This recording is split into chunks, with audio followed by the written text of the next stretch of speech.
Welcome everyone to today's webinar, Accessory Dwelling Units, Social Change by Design. Today's presentation is brought to you by Open Architecture Collaborative, Davis Square Architects, AIA Housing and Community Development, Knowledge Community, and EDI International. I'm the facilitator today. I'm an architect in Somerville, Massachusetts, with a primary focus in multifamily affordable housing in the greater Boston area. I'm a graduate of Roger Williams University. I have a strong passion for public interest design and community development, both internationally and in the States. With the HCD, the Housing and Community Development Knowledge Community, I help further the mission of tracking housing issues and developing relationships with industry stakeholders to encourage and promote safe, attractive, accessible, and affordable housing for all Americans. Our first presenter today is June Grant. She is the founding principal at Blink Lab Architecture based in Oakland, California. Her professional experience straddles a prior career in economic research and current emphasis on emerging technologies. As such, Blink Lab Architecture is a research-based design practice. Her study of design and delivery of ADUs is grounded in the belief that design of the object is not the answer. It is the beginning of the question into materiality, economics, cultural socialization, and spatial justice. Our second presenter is Steve Vallejos. He is the CEO of Prefab ADU and Valley Home Development Corp. Based in Northern California. Over the last 14 years, his companies have designed and built over 180 ADUs throughout the Bay Area using various prefab methods. He's actively involved in just about everything that has to do with ADUs, including local regulations and state legislation, advocacy, finance, technology, and of course, prefab. His experience in the industry allows him to have a unique perspective and insight on the ADU market. Steve is a licensed general contractor and has been in the building industry for over 30 years. His company, Prefab ADU, is projecting to build 1,400 ADUs within the next year, that number doubling by 2021 as they expand into other markets. Today's learning objectives: participants will be better able to understand and frame local policy in order to determine practice objectives. Participants will be better able to analyze existing ordinances and determine potential opportunities to improve local policy, and learn how to navigate the messiness of local permit departments. And finally, participants will develop an understanding of the role of architectural research in impacting design and policy as a basis for practice innovation geared towards urban social change. Today, Ms. Grant will share the genesis of her current national ADU campaign, the methodology used in assessment of market opportunities and barriers, the recent AARP report, and the role of multimedia to raise and broaden the conversation beyond ADU local ordinance. She will demonstrate the means by which architects should play a key central role in facilitating necessary changes needed to overcome barriers to widen acceptance of ADUs. And Steve will discuss his firm's business model, his approach to finance, meeting demand, customer satisfaction, and skilled labor shortages. We'll also discuss his role in ADU advocacy and crafting California legislation to further reduce barriers. If you have any questions today, please submit them in the chat box. Anything logistic will be answered as soon as possible. And please submit your questions for the Q&A, which will be answered at the end of the presentation. Today's materials are copyright protected. Please take a moment to look over the compliance statement from AIA Knowledge.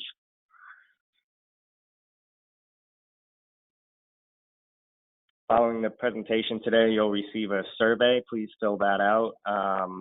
In that survey, follow up report, we will also include a link to today's slides. And please check out the link for upcoming webinars in 2020.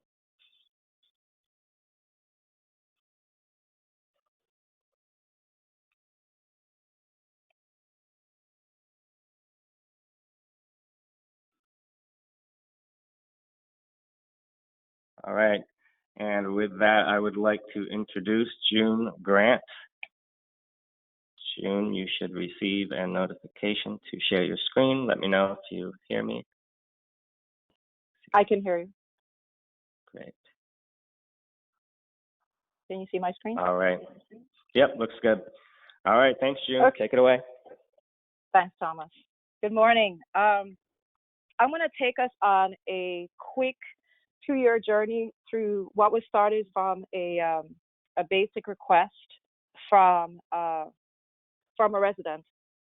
And one of the problems that we're going to see is the journey through which, for some reason, Thomas, my slides are not playing on webcam, and I'm not sure why. So I'm going to have to manually push the slides, and you're going to have to time me. Okay, I will do that. Okay.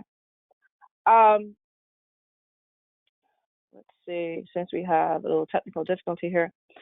So the background of which the project sits is a request came in from a resident, but rather than just design the object, what we realized was that there was a larger context within which the object sat, the in-law unit request. What we're facing in the Bay Area is a massive housing crisis, of which in the last point in time count, the survey came back that more than half of the individuals on the street were there not because they were what I like to say young and strung out or have a mental incapacitation, but rather they were there because they simply couldn't pay the rent. The other issue that we're facing in the Bay Area is that the average age of our homeless individual is actually age 50. And that was astounding because it signaled that we are facing a new wave of older homeless. And this is definitely a crisis that I don't think many were discussing. So in my view, the solution to this crisis that we find ourselves in Oakland requires a massive participation by the population. There is no way we're going to be able to solve our housing needs by just building multi-unit structures. And so I want to put this squarely at the local individual. This is Annette, who initially requested that I design her an in-law unit. But I placed her here squarely in the conversation because what is typically seen in the media is that African Americans are not solution providers, and they are not being portrayed as individuals who want to participate in the construction of the solutions, but rather are being presented as the recipients of solutions. And so this kind of situates and gives an idea about how I design my practice. We situate the design solution in the location of the client, and that the client is the community. We spend a lot of face-to-face time. We spend an inordinate amount of time with census data. And working with data and people, we realize that architects are actually supremely qualified to work towards social change. It is because we are required to deliverable, measurable objects. We work with public entities to a large extent. It is our job to articulate the feelings of an individual. And it's also our job to create the solution that will exist within the urban context. And it is this broad basis that makes us, our office, take a very methodical approach to how we approach the simple desire to design an in-law unit. We looked at historic precedents, but we also, and market conditions. We also looked at the physical constraints of existing parcels. So we're not operating in the sense of the ether, what it would be like to design a beautiful box. We are looking at where is it going and how will it fit.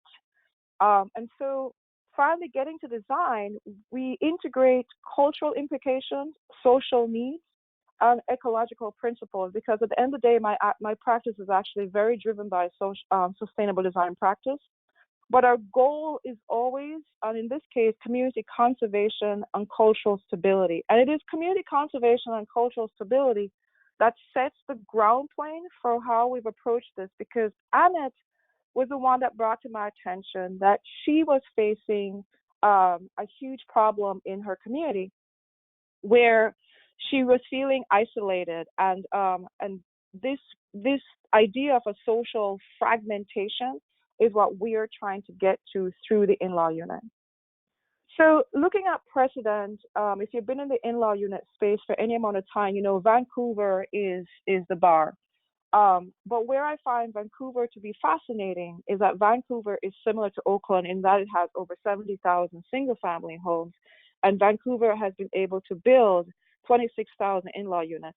Mark you, it's been a longer time. I've been at it far longer, but it's clearly Oakland has the capacity to absorb at least 25,000 in-law units.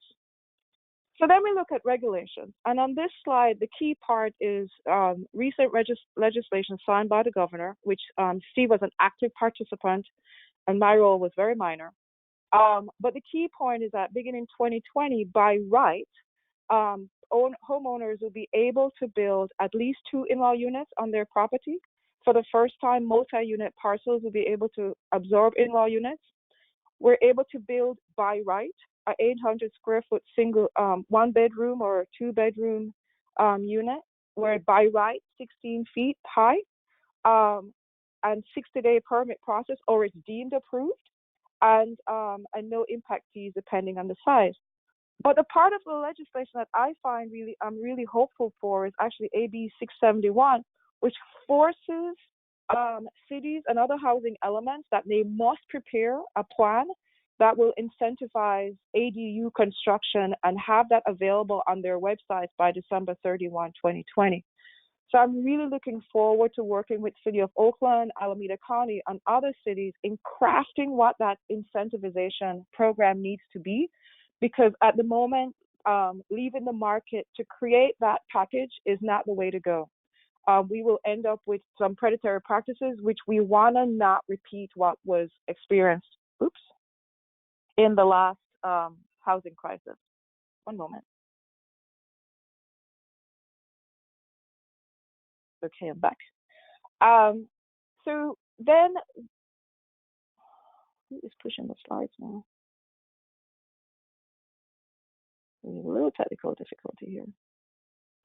So the next aspect we looked at was what was the most immediate means with which we could deliver housing. And while I was initially very excited about prefab, what I realized was the existing housing stock in Oakland, in many of the houses, it was a minimum of even 5 feet between building walls from one house to the next. So there was no way I was going to be able to build a prefab unit or deliver a unit without having to crane it over the existing house.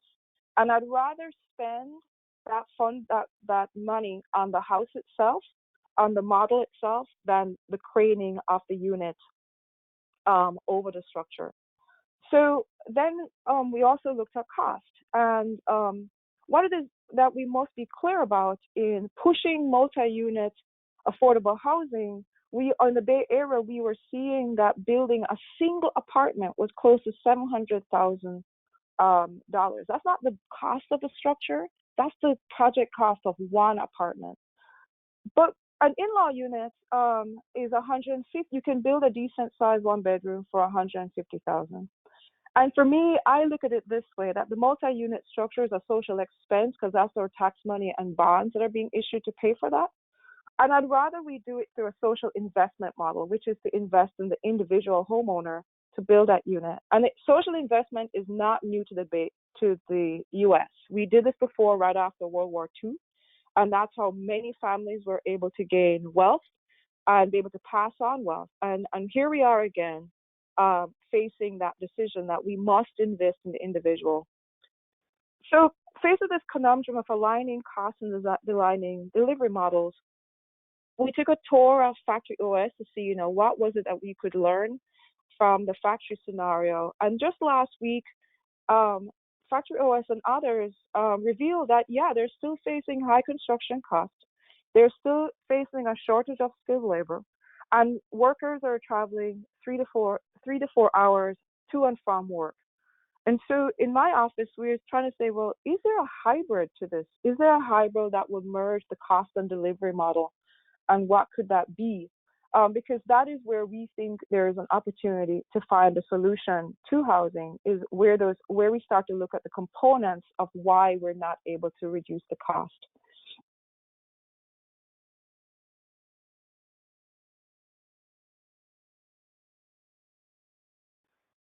So at that point, we then started to really dive into who will live in the in-law unit. And when we design, we do not just design out of the ether. We really have physical pictures of the individual that we're designing towards.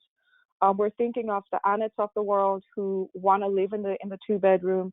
We're thinking of Scott, who's a retired teacher who's on reduced income. We're thinking of the now vulnerable senior population who are existing on the street or close to being on the street. And we're also thinking of really young families who are not able to afford a single family home or the rent of a single family home, but rather is looking for a size that will fit as they grow, or a starter home.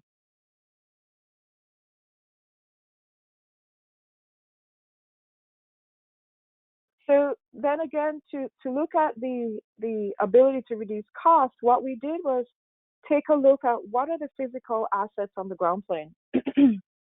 And these are the structures that exist right now in some neighborhoods in Oakland in the back of the buildings. We took a look, the icons you see on the far right are the software that we use to pull down from OpenStreetMap the physical data. And what we did was look at the Excel spreadsheet and identify approachable sizes that were small structures that were between 250 square feet to 600 square feet. And if you look at the bottom of the slide, you realize that we're able to find almost 4,000 existing structures that we believe we should be investigating to see how convertible they are to become in-law units. And that is where we think there's opportunity that needs to be addressed, and there's opportunity to really get into the market. So now we start to look at, okay, we've got where they could go. What is the design of the unit? And again, we're looking to design living spaces, not just an object. So we looked at accessibility, we looked at the sense of security, we looked at energy, sort of solar power, energy use, water use. We looked at constructability. We're looking at food, being sustainable in terms of your own food production. And we're looking at, what is that social component? How do you live in that space? What is the socialization factors that can be brought into the in-law unit design? The comments to the right actually reflect comments that we received prior to the new ordinance. And so the zoning question has been addressed by the new state ordinance, but finance administration have been hinted to in AB 671, and now it's in the hands of local agencies to solve the financial and administrative pathways. So you can see from how I approach design is that we look to the core foundations of what's going into the unit. And these are our 6 items that guide the design. We're looking at a post and beam structure. We're looking at a panelized, energy-efficient wall system. We're looking at local contractors to reduce travel time. We're looking at local projects. We're looking for quick turnaround. And the last component, we're looking for community participation. And it is actually the community participation that we think is the key to not only reducing costs a little bit, but to actually get the buildings built and solve a key component of what we see is going on in the community. So we call it a high-low technology approach. And the high technology approach is the panels will be built in factory offsite, trucked to the site, but installed by both skilled and unskilled local labor. And it is that unskilled local labor, that community input, that I'm really bringing to the table as part of the solution. And it's not new. That's what we did when we were students at under the Yale architecture program, where it was that local and potential homeowner sweat equity that we were able to build community around the act of building. And it is this act of building as a community, I think we'll start to then address some of this social fragmentation that's going on in Oakland and other cities that are facing gentrification. There is quite a bit of fear and isolation. Individuals are not talking, new homeowners don't understand, new neighbors don't understand old neighbors. And we need to find a way to come together. And I think it's actually in the act of building these small structures that we have the potential to start to rebuild communities both physically and emotionally. So that is the high-low technology approach. And then the next slide is where we start to really dig into, and let me push it because it's a high, it requires a lot of data to pull it forward. It's gonna take a little time while it spins through. But the model is based on three core components. There is the wet box, and which is the utility box. We have the dry box, and then we have the smile box. And the smile box, to me, that social space is probably the most important component of the design because it's where the in-law unit moves from shelter to home. And then, which I think is a key component. And then if you look at just the actual design itself, where because we're a sustainable design team, the envelope is designed to be low energy consumption, but also that meets the new California Building Code 2020 requirements. We're integrating solar technology to reduce energy bills and feed back into the grid. We're looking at low flow and water efficient utilities in order to reduce the tenant's monthly expense, but also reduce the amount of water going into the system. And the last component, the food on the vine, is actually something that while we were working on the NASA project in 2010, we were never able to integrate. Our desire was to create a vertical garden on site at NASA. And in the in-law unit model, I'm seeing where we have the ability to integrate a little tiny vertical garden box that will be part of the social module. And I think this approach of looking at the socialization factor of an in-law unit, the ecological implications of the in-law unit, looking at it from an efficiency standpoint, and looking at it as design as a responsible approach rather than just creating an attractive box, I think is something that we haven't seen that much in terms of design solutions. Not that we are talking to everyone, but it was a part of, we really tried to tackle this from every angle we could think of to provide a cost-effective and environmentally sound solution.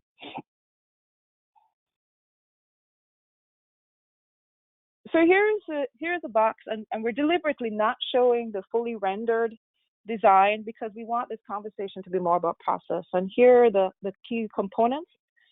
It's an adaptive module. It's age sensitive, and you'll see in the next slide where we reflect that. It recognizes that there are other factors involved, and most importantly, it provides a dignified home. That we are really concerned with some of the solutions that are being proposed, particularly in Oakland, as a housing solution. I think it's important that design plays a role in what we provide as an in-law unit structure and as a housing solution for the homeless. A price point of our base model is coming out at $150. And here are three solutions that we provided to AARP. The first is where we're providing, there's steps going up into the model. But then the next two, the larger modules include ramps, and they're meant to address the fact that as we age, we are not as ambulatory, and so to address wheelchair access or if you're walking with a cane.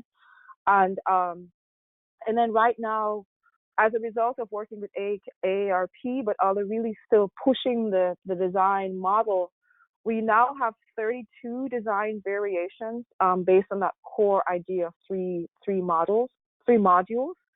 We're fine-tuning our CD sets, part of the AARP package, we provided 65% design drawings, which those of us in architecture know what that means.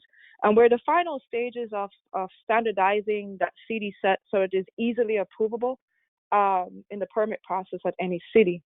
So we could end the conversation right here where we go back to our initial slide about capacity, but what we inserted is that the regulations now allow us to look at, okay, how can we roll this out at scale? The regulations are in place. I think we've demonstrated that the in-law unit is more than just a housing solution. It is an engine to social change, but it's also an engine towards social cohesion and cultural conservation, as well as sustainable approaches to urban infrastructure and housing infrastructure. But the red also signals that we have a hot button item. And the hot button item is the thing that many ADU conversations don't talk about, which are the financial barriers. And I know Steve is going to talk about this a little bit. But I want to point out that, it's not all rosy out there. Race is still the predominant factor from which finance is achievable. And the diagram on the lower right shows the implications in terms of size. With the same FICO score, the size of the in-law unit that you're able to build decreases drastically based on race. And the size decreases drastically because of the amount of financing that you're able to acquire during traditional means. And so this is where we would like cities to be really rigorous about AB 671 and what that incentive is in order to provide access for those who are asset rich and income poor, who want a journey to asset rich and income secure. We need the call to action right now in my presentation is that we are now beyond regulation, and we need cities, urban planners, lawyers, financial advisors, everyone to start getting on board about really smoothing out some of those financial barriers that are really preventing people like Annette, African Americans who are homeowners, and Scott, who is a retired teacher who owns his building and both would like to build, and the 100 others who have signed up who really truly want to be a part of building a home housing solution and are prevented because we still have not removed some of the financial barriers. So this is where I end, and I'm looking forward to hearing from Steve, because I think he's been working in this for more than 20 years, and it was actually his project that got me started in really investigating what in-law units could be and where it could lead to rather greater urban change. So I believe, how do I do this now, Thomas? Do you take over from here? Yes, I will hand it over to Steve right now.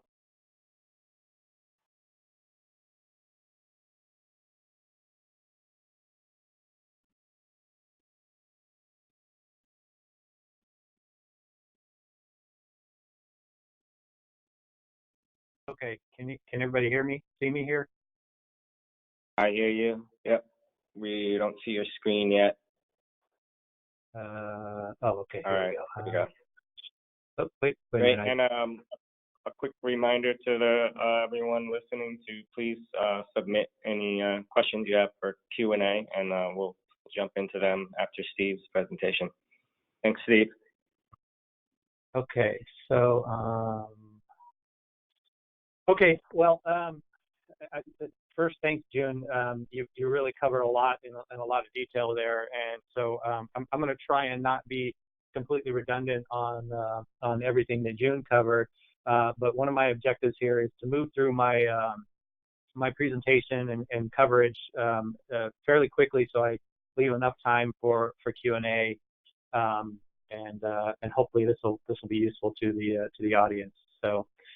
One of the things I want to kind of key in on before I get into this too much here is kind of what June started to allude to. But when we look at the ADU market, I've discovered something that has become very, very, very, very clear to me over the last 14 plus years, is that there's essentially two different markets here operating at the same time.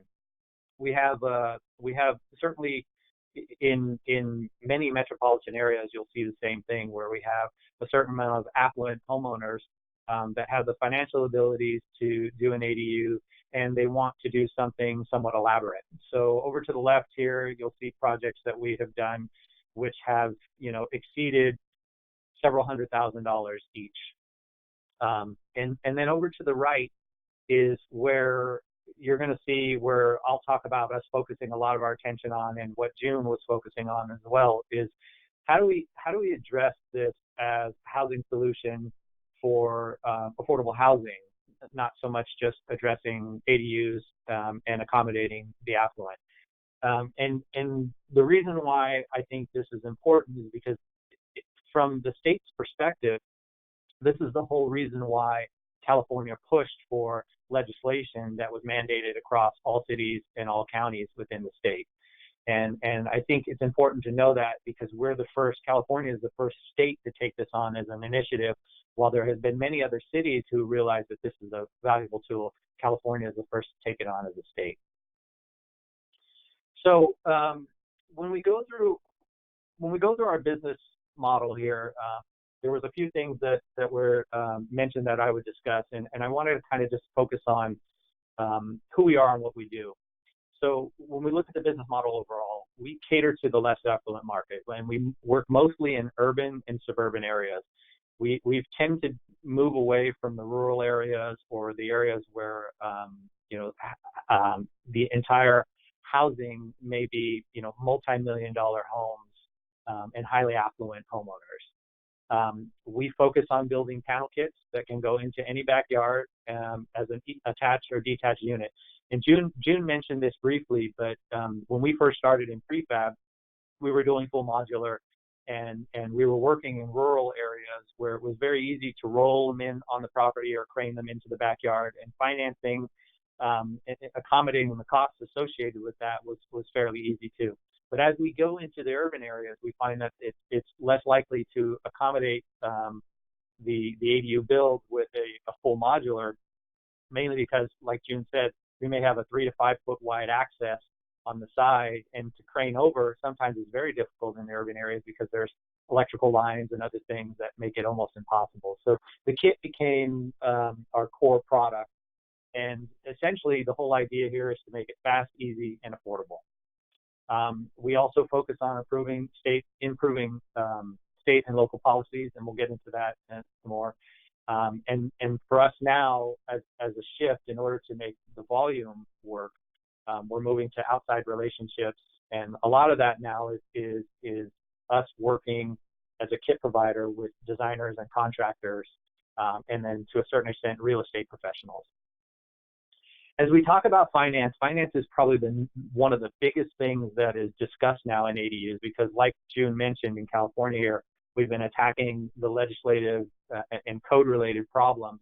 And so we moved away from them being front and center. But now, in order to really dive into this ADU market and provide affordable housing, finance is the key. So one of the first things that we decided to attack is bring financing internal to our organization, so that we had a suite of products that can help various homeowners with different borrowing capacity, let's say. We're also partnering with outside solutions like nonprofits and separate funding resources that are getting real creative. And those aren't organizations that that are internal within our company, but they're external, and we're partnering and finding ways to creatively go after some of this more challenged market. But what's still on the table here, which will require a lot more work in the future here as we move forward, is really working on developing these funding tools for the more challenged borrowers. And June and I have sat in on sessions with Fannie Mae and the Federal Reserve, and they're all very interested about the ADU market, but what they're looking for is some signs of how are we growing this market for them to really justify creating tools.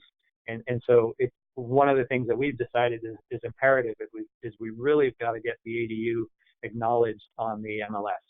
Right now it doesn't exist, and so we really need to press on that in 2020 to make sure that wherever ADUs are built or existing homes are renovated to carve out an ADU, that information is documented on the MLS so that we can keep track of the number, quantities, and then the valuations as well. When we're looking at how do we meet demand, because we're no longer a startup company just trying to figure out, can we do this and is there a market, we've kind of moved into, okay, we really need to focus on how do we scale this upward now. And one of the things I noticed from traveling all around to Seattle, to Portland, and Vancouver, is that I was shocked to find out that with a history as long as they've had, there really isn't any scalable solutions out there. It's still the business is still based on one-on-one interaction with a contractor or an architect and individual builds, and nobody taking advantage of creating solutions that can be repetitive. And so that's one of the core focuses that we have as an organization, is to create solutions that can be used over and over again. And then by doing that, we significantly cut down the time and the cost barriers. The other thing that we really need to do is get cities to embrace expedited permitting process and pre-approved plans. And that's something that I've been working on for years and years and years without any traction. But over the last year or so, we're finding that more and more cities now are embracing this, and they want to know what they can do to simplify the process. So this is a key thing that we spend a lot of time on now, is working with higher level city management on what they can do on their end to make this a lot easier. And then the last piece of it here is on the meeting demand side is partnering. And what we see ourselves doing now is partnering a lot with architects and contractors as they embark on their journey and start with doing complete one-off customs. They start to realize that they get a flood of inquiries, and there's some value in repeat solutions, and so we're working together on that, as well as understanding what the problems are that everyone is facing when they're dealing with the homeowners, as well as with cities, finance, all of these things. And so all of these things require interaction in the industry so that we can improve things as a group, instead of just individually fighting battles one-on-one over and over again, and finding out that we're all fighting the same battles. When it comes to customer satisfaction, it's an interesting thing, because we've worked on both sides, both the affluent and the economical solutions. And what we found is that the more we find ways to contain the product and simplify the process, we cut costs and timeline. And ultimately, that ends up leading to a much higher level of customer satisfaction.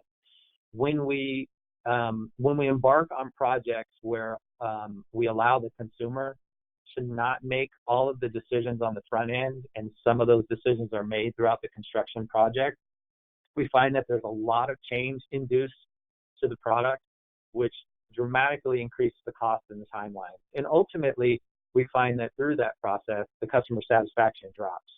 So it's something that all people in this industry, I think, need to take into consideration as they look at really, carving out a piece of this niche for themselves, and how do they lead the customer down a track that will ultimately be the most beneficial for them. So I am because we do prefab, I'm a big proponent of the idea that make all of the decisions on the front end.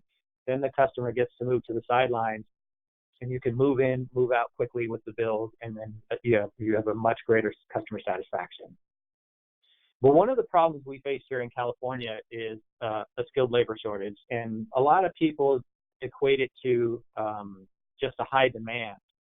But in reality, what I've been watching over the last few decades is that we just are not promoting skilled labor in this state, in any of the educational process.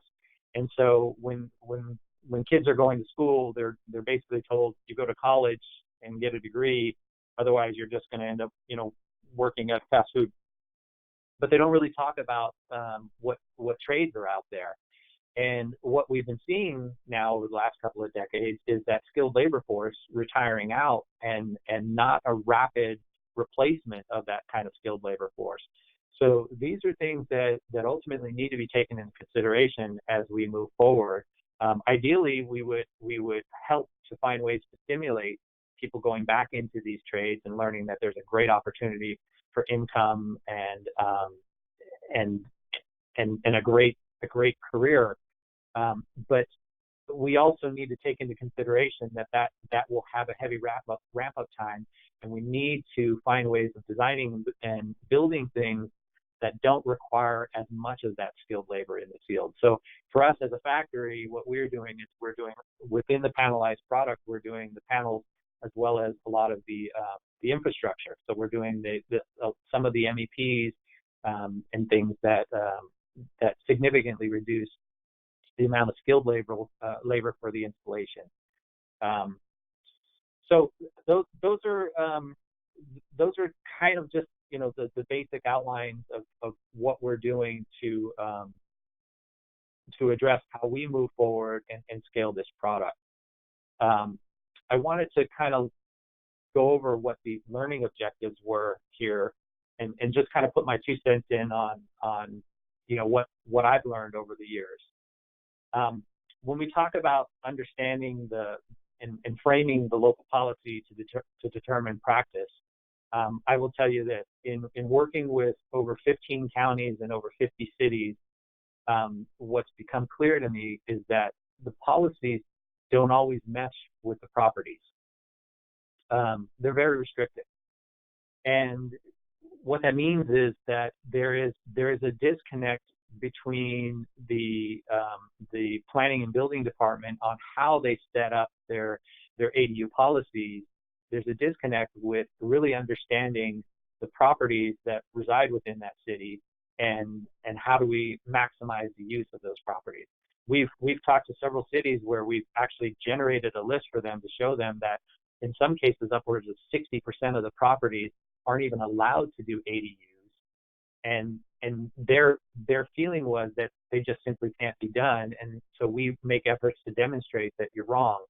And to give you an example is there were several cities that wouldn't allow an ADU on a property under 5,000 square feet.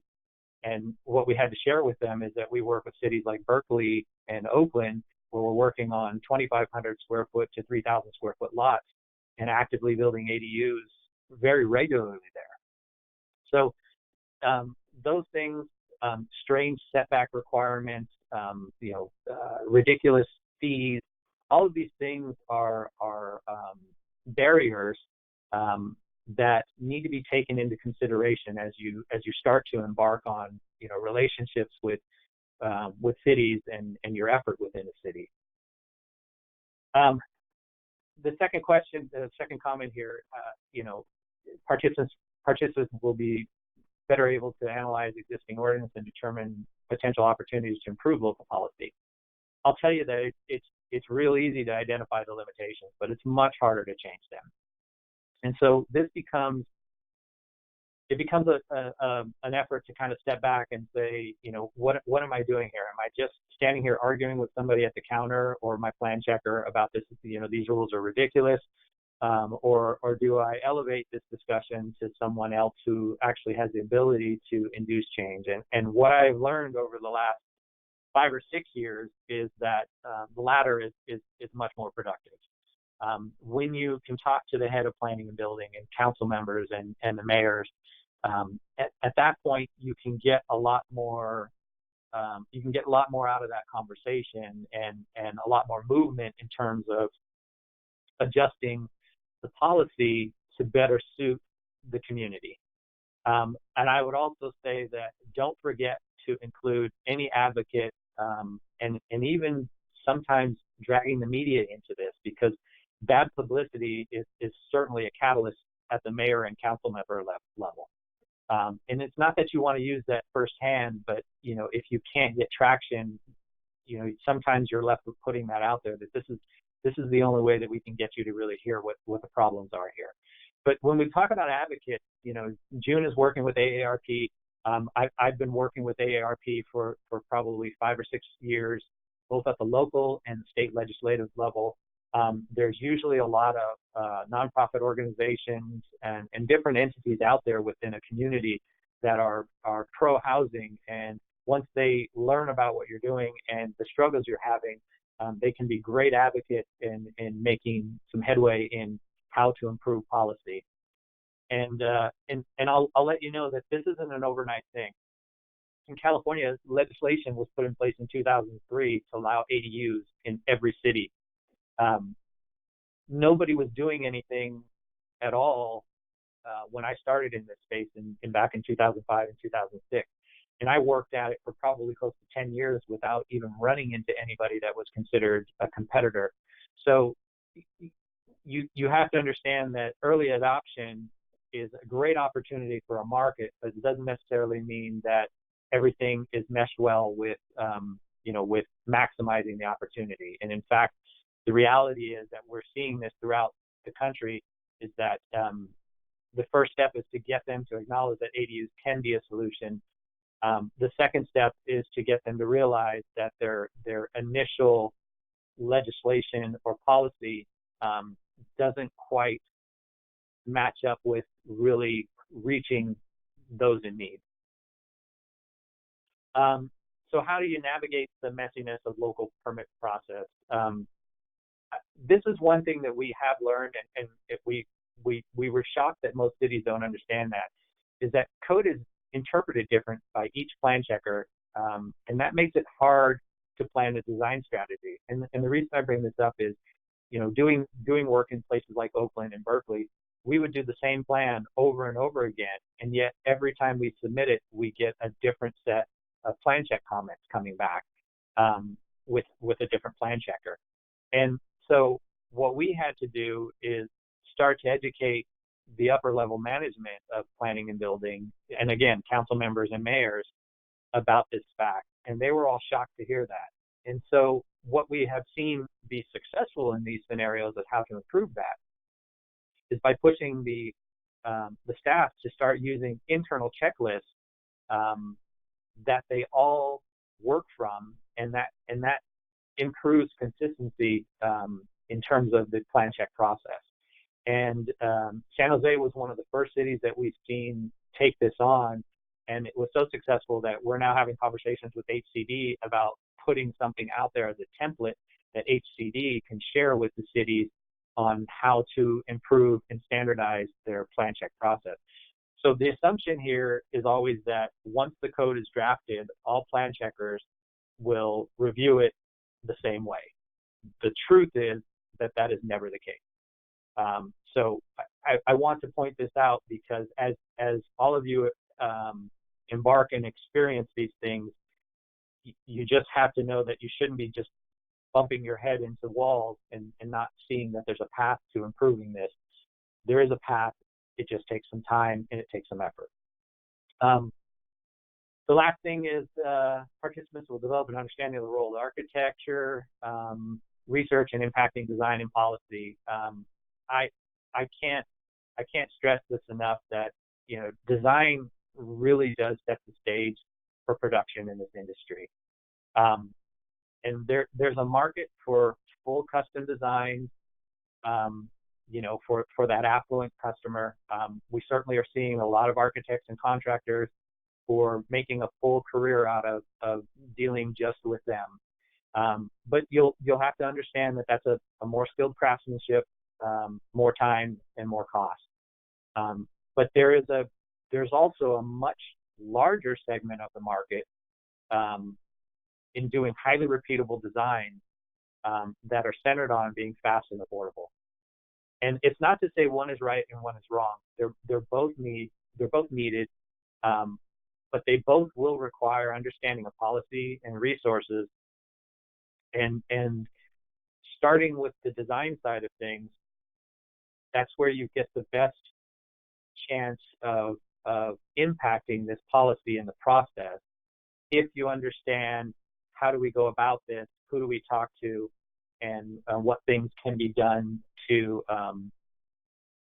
generate improvements in these areas. And so for the first 10 years, I beat my head against the wall and fought with city planning and building staff regularly. And it was only when AARP reached out to me with the curiosity of why it seems to be I'm the only one really generating any momentum in this industry and what the problems we had were, that I learned about, well, maybe we should stop fighting with the cities and maybe we should bring this to the state level and express where we're seeing problems over and over again through multiple cities, and how should we draft changes in the state legislation to improve these things. And it was through AARP's efforts that we helped point out these problems and find a senator who was willing to put an effort forth to draft improvement. And so for the last 3 or 4 years, it's been a game changer. And we did some amazing things back in 2016 that led to huge barriers being reduced and removed in January of 2017. And for California, there's a lot of people I run into daily who talk to me about 2017 being the launch of the ADU market. And it's funny for me because as a person who's been here, now 14 plus years doing this, it's only with that I realized that by removing some of these barriers, we open the door for so many more people to come into this industry and participate. And that's a wonderful thing because, we can't do it alone.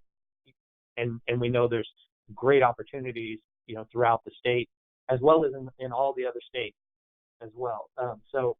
But it's with that it's with that understanding of where the problems lie and how do we attack them, we can start to map out, a multi-year plan of how we can improve these things and really get to more of a rapid rollout and better solutions into areas that we just essentially saw so many restrictions that we couldn't even do anything.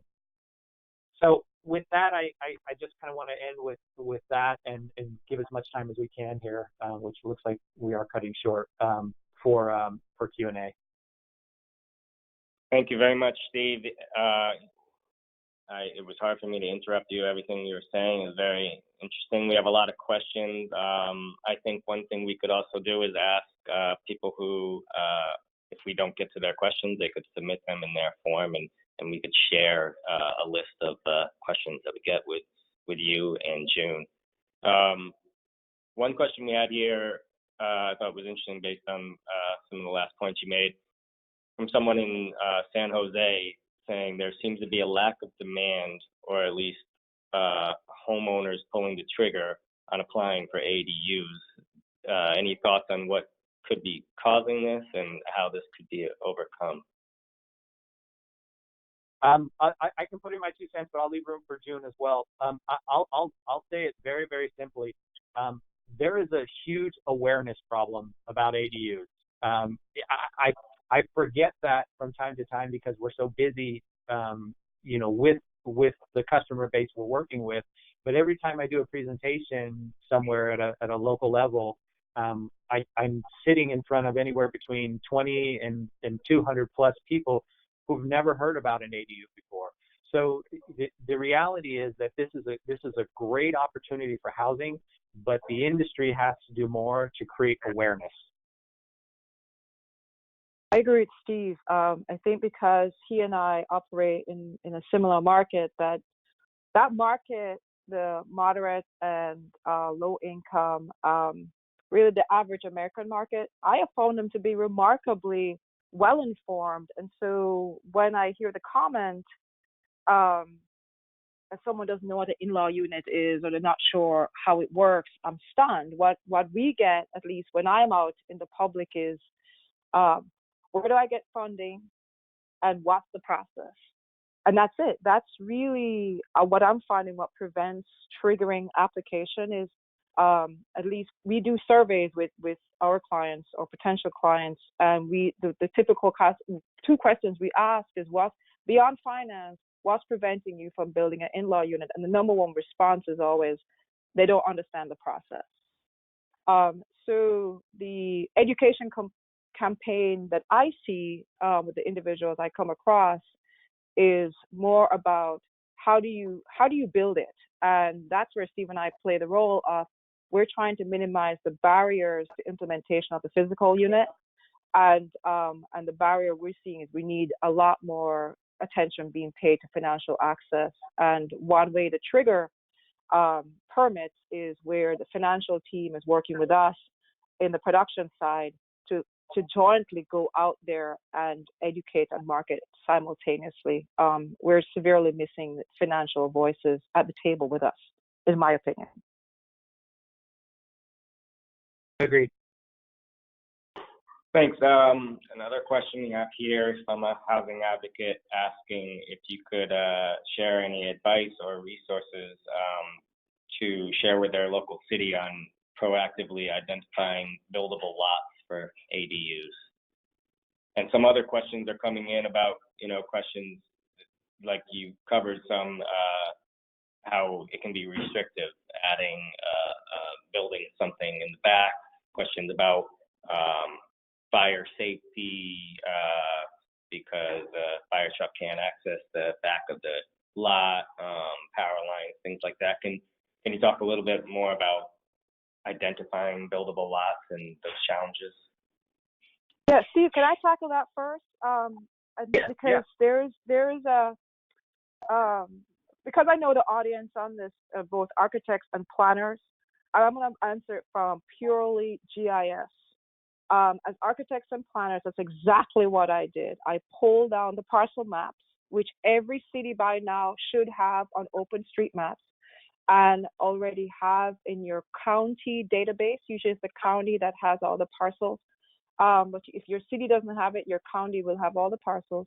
You pull down all the parcel maps, and you'll also be able to get the building footprints.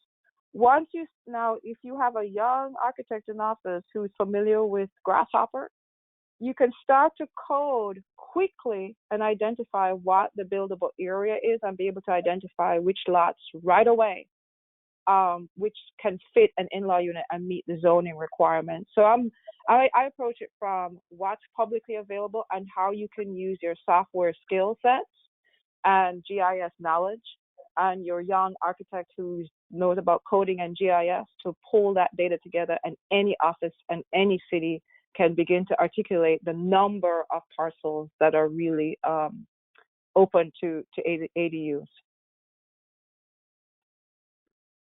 I'll add my 2 cents to this as well. So what you're going to find is that there are more and more tools that are going to be available to the market as we proceed. We're working with a company called Symbium, and they're basically going to map every single parcel in California, and they're going to expand across multiple states. But they've already done several in the Bay Area. They're working on LA and San Diego right now, I think, as well.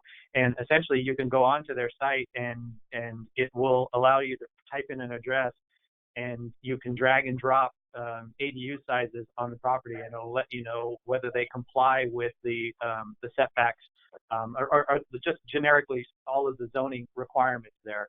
But when you talk about it from a physical perspective, I think there's a lot of fear and unknown. And what I can share is that for us, we've gone down as small as 150 square feet, which California allows as an efficiency unit for an ADU. So when we look at that, I mean, that literally puts us very comfortably into urban areas where lot sizes are only 2,500 square feet and there's a single family home and a detached garage on the property. We're still able to get much smaller ADUs onto those properties. The only challenge we face is oftentimes when they're in their first or second iteration of ADU regulations, they often have restricted setback requirements. And so these are the things that require some interaction at the city level with what could improve the number of ADUs and how do they go about making those changes. And through that, we've gotten cities to start first with ideas like, well, if we tear down the garage and we put an ADU in its place and the garage is set on a zero lot line, so long as the ADU uses a similar footprint, it can also go on a zero lot line. So you start with trying to figure out how do we how do we work with the city in a way that they will be willing to consider, and then we slowly work our way forward from there. And so over the years, we've seen things like that happen, and now we've gotten a lot of cities now who are just okay with zero lot line ADUs. But they didn't start that way. Yeah, initially they were very against allowing anything on the lot line. Yeah.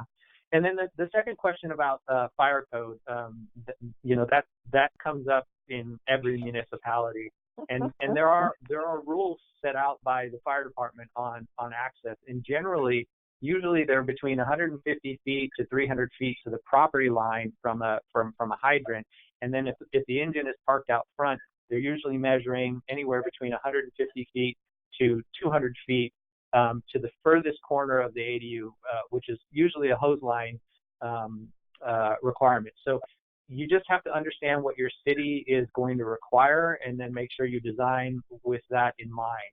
If you're not able to meet that, then most likely here in California, they will insist on fire sprinklers being installed on the ADU. And to add to that, although Steve has described it in simple terms, we have actually seen situations where one in-law unit was designed to meet the hose length, and then the fire marshal and the inspector said they required something else, and the end result is we just installed sprinklers. It just made life easier. And we continue to work on those things in the legislation activities as well. Yeah. It's great. All right. Thank you guys so much for sharing everything with us. We are out of time. I want to ask that anyone, if we weren't able to get to your question, please feel free to share them in your survey that you should receive by the end of the day. And I will share them with Steve and June, and we will hopefully get them back to everyone. Thanks very much, Steve and June. Also, everyone else, please take a look at upcoming webinars. We have January, a presentation from Diane Yentl on low-income housing, and in February we have one from Christine Monder about eco-districts. So thanks, June. Thanks, Steve. Thank you. Thomas. We appreciate the opportunity. See you soon, Steve. Will do. Yes. Thanks, everybody. Look out for that survey after your closeout today. Thanks. Bye.